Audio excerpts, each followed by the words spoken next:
It's food trip time mga ka-trip dahil nakatuklas kami ng isang pork bone spicy soup na Korean style ha. Dito po yan sa Chimcha Choi, Exit A, Kimberly Street.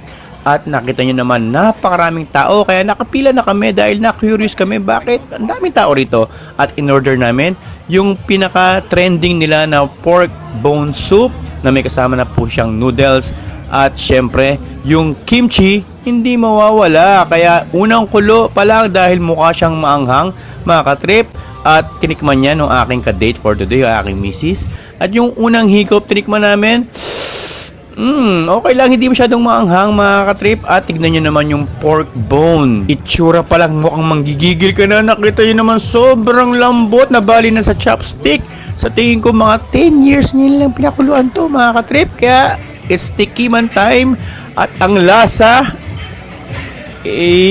talaga namang mapapikit ka sa sarap. At yung noodles, mga katrip, luto na siya. Kaya ididip nyo lang po siya ng 5 to 8 seconds. Ready to eat na siya. At nakita nyo naman, mukhang al dente ang datingan. At in just a few seconds, like I said, ready to eat na siya. At ang lasa, mga katrip, ito, grabe, lasang lasa mo yung pork bone, mga katrip. Yung gulay hindi mawawala dahil kasama yan dapat healthy, mga katrip. O, diba?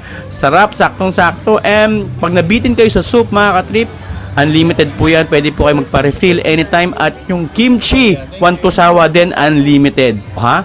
Hanggang sa susunod nating video, food trip time. God bless and bye-bye. J-Trip by JJ.